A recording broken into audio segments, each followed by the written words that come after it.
Bangat sa Pilipinas at kuya nagitikang runa na damdamag dito'y PTV Cordillera.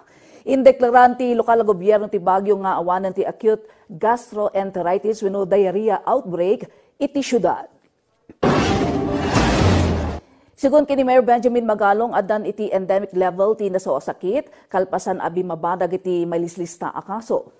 May basar iti resulta ti epidemiologic investigation ti Baguio City Health Services Office, Department of Health CAR, ken Epidemiology Bureau, norovirus ti may tutudo a pathogen anang itunda iti outbreak manipo December 26, 2023 aging January 13, 2024.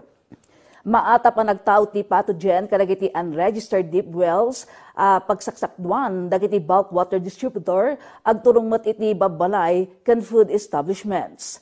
Naduktalan ngamin sa nga 12 a deep wells wenno water sources tinagpositibo iti total coliform ken 7 kadagitoy tinagpositibo met laeng iti E. coli nga indicator ti fecal contamination.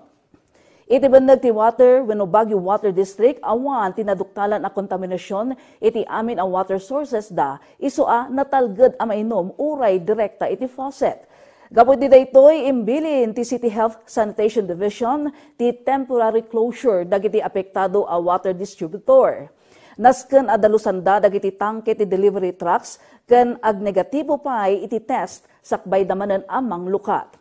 Sigun kini Mayor Magalong, subyanda a sukimatan dagiti nagpositibo a deep wells ken water sources no kasano a maadaan wenno addan iti kontaminasyon. Ad-adalan damot laeng no adda ti panaglabsing ken agbalin a panusa dagiti nagpositibo ng runa dagiti mapanaknakan nga unregistered deep wells ken water sources.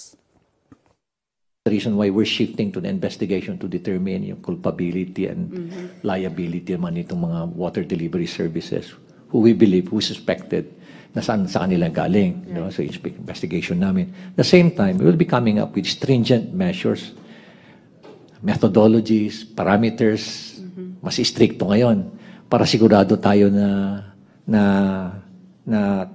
highly compliant sila sa health standards.